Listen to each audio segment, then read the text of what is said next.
साथियों नमस्कार। मैं हाजिर हूँ एक नए अंक के साथ, एक नए चुनावी, एक नए न्यूज़ के विश्लेषण के साथ। और ये न्यूज़ विश्लेषण जो है चुनाव से जुड़ा है। 2024 के लिए गोटियाँ सेट करनी शुरू कर दी गई हैं सबकी तरफ से। बीजेपी ने तो कर ही दी हैं, अब केजरीवाल ने भी शुरू कर दी है। केजरीवाल ने कल एक ऐसा पत्ता खेला जिसमें उन्होंने एक अभियान शुरू किया है, और वो अभियान ये है कि वो भारत को नंबर 1 बनाना चाहते हैं।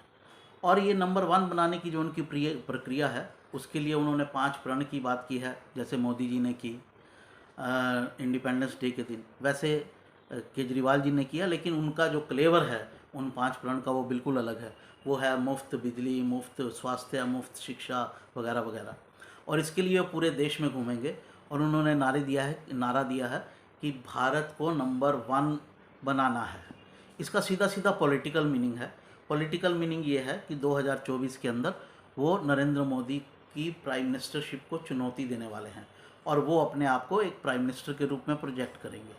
ऐसा उन्होंने कहा भी है। उन्होंने कहा है सब विपक्षी दलों से कि वो उनके साथ जुड़े और उनका साथ दें। यानी उन्होंने विपक्ष में घुसने की कोशिश नहीं की है। केजरीवाल ने अपना एक रास्ता पकड़ लिया है और उन्होंने तय कर लिया है कि वो तो मैदान में हैं। 2024 में वो प्राइम मिनिस्टर के लिए अपने आप को प्रेजेंट करेंगे और प्रेजेंट करके मोदी जी को चुनौती देंगे।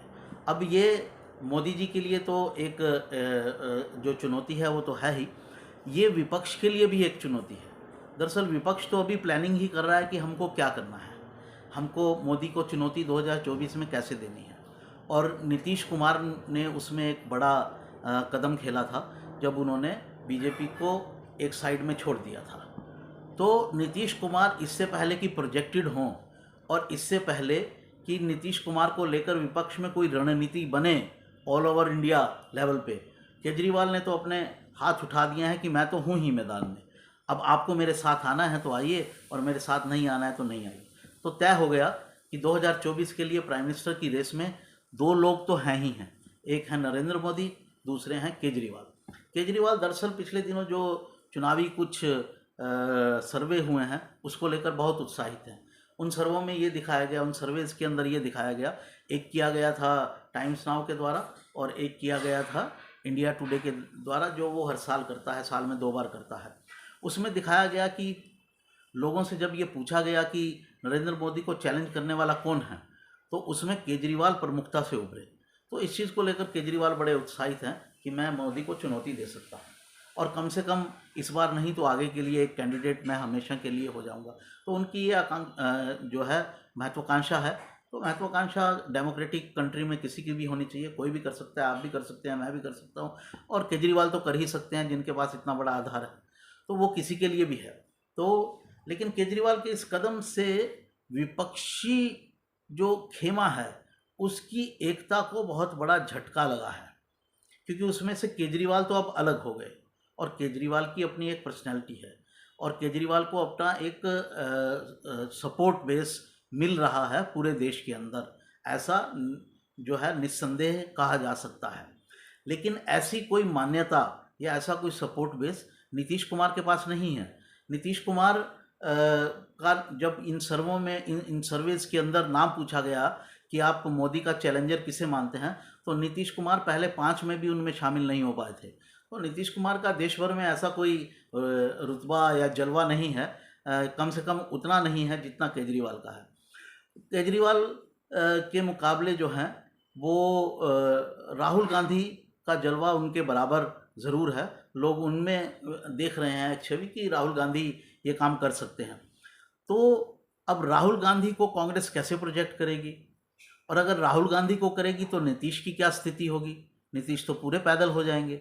बीजेपी का भी साथ गया और प्राइम मिनिस्टर बनने की कोई ऐसी स्थिति भी नहीं बनी। एक साइड में खड़े हुए खिलाड़ी जरूर रह जाएंगे, जो अगर कोई ऐसी परिस्थिति बनती है, जो देवगौड़ा जैसी परिस्थिति बनती है, जब मजबूरी में उनको प्राइम मिनिस्टर बनाया गया था, तो नीतीश कुमार एक मजबूरी के प्राइम मिनिस्टर जरूर हो सकते हैं, अगर कोई राहुल गांधी पे नहीं माना या कुछ इस तरह की बात हुई। तो कुल जमा अब ये स्थिति बन रही है कि 2024 का जो खाका है वो विपक्ष की ओर से वो भी मोटे तौर पर क्लियर हो रहा है। मोटे तौर पर इस तरह से कि 3 प्लेयर अब नज़र आ रहे हैं जो मोदी को चुनौती दे सकते हैं। केजरीवाल ने तो अपने को स्वयं घोषित कर ही दिया है, वो स्वयंभू नेता हो ही गए हैं विपक्ष के। दूसरे होंगे राहुल गांधी, जिसे कांग्रेस हर हाल में पेश करना चाहेगी। और तीसरे होंगे नीतीश कुमार। और नीतीश कुमार से ऐसी भी अपेक्षा की जा रही है कि जैसे एनडीए के में 1998 और उस दौरान जो जॉर्ज फर्नांडिस ने भूमिका निभाई थी, तो क्या नीतीश कुमार ऐसी भूमिका कांग्रेस के लिए निभाएंगे? क्या वो इस तरह से सामने आना चाहेंगे? वो तो अपने आप को प्राइम मिनिस्टर का खिलाड़ी मान रहे हैं। तो कुल जमा ये है कि अब मोदी के सामने जो चॉइस है लोगों के पास, वो घटकर 3 लोगों तक आ गई है, केजरीवाल, राहुल गांधी और नीतीश कुमार। ये केजरीवाल ने तो कल अपनी घोषणा कर ही दी कि मैं तो एक प्लेयर हूँ ही। अब राहुल गांधी और नीतीश कुमार को अपने पत्ते कैसे खेलने हैं, वो उनको देखना है। तो कुल जमा 2024 की तस्वीर मोटे तौर पर कुछ कुछ साफ होती नज़र आ रही है। इसमें ममता और केसीआर, जिन्होंने खुद भी ये प्रयास किया था कि वो भी नेशनल लेवल के लीडर हों, वो काफ़ी पीछे छूटते दिख रहे हैं। और अब ये मामला जो है 3 लोगों तक सिमट रहा है। तो आज का विश्लेषण हमारा ये था, जो समाचार था उसका विश्लेषण जो था वो ये था। साथियों, मैं आपको अलग तरह की खबरें देने की कोशिश करता हूँ। खबर के पीछे की खबर क्या है ये बताने की कोशिश करता हूँ। खबर का गहराई में विश्लेषण क्या है ये बताने की कोशिश करता हूँ। मेरे विश्लेषण सबसे अलग होते हैं। मुझसे जुड़िए, मेरे चैनल को सब्सक्राइब कीजिए, जो नोटिफिकेशन की बेल है उसे प्रेस कीजिए ताकि हर नोटिफिकेशन आप तक आता रहे मेरे वीडियो डालते ही। और इसके अलावा लाइक कीजिए और शेयर कीजिए। आप शेयर करेंगे तो साथियों, हम जो मेरा अभियान है, जो मेरा विश्लेषण है, वो ज़्यादा से ज़्यादा लोगों तक पहुंचेगा। इसके साथ मैं एक और आपसे अपील करना चाहता हूं। मेरा एक संगठन है रुद्र हिंदू, आप उसके साथ जुड़ सकते हैं।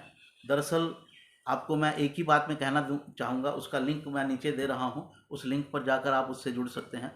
कि अगर हिंदुओं ने अगले कुछ सालों के अंदर, अगले 10-12 सालों के अंदर, 15 सालों के अंदर हिंदुस्तान को हिंदू राष्ट्र नहीं बनाया, तो आप एक चीज़ समझ लीजिए, ये निश्चित रूप से मुस्लिम राष्ट्र ज़रूर हो जाएगा। तो ये आपकी चॉइस है कि आप इस देश को अब हिंदू राष्ट्र बनाना चाहते हैं या मुस्लिम राष्ट्र बनाना चाहते हैं। ये सेकुलर तो अब नहीं रहने वाला है, क्योंकि बहुत तेज़ी से दोनों तरफ ये प्रयास हो रहे हैं कि इसको मुस्लिम राष्ट्र में कन्वर्ट किया जाए। तो साथियों, उस अभियान में हिंदू पक्ष को की बात रखने के लिए और लोगों तक ये बात पहुंचाने के लिए एक मेरी संस्था है गुरु हिंदू के नाम से, उससे जुड़िए। लिंक नीचे है। 10 प्रण का मैंने एक साहित्य रचना की है, उस 10 प्रण लीजिए हर रोज़ और हिंदू धर्म के फैलाव में जुड़िए। आपसे यही निवेदन है। नमस्कार, धन्यवाद।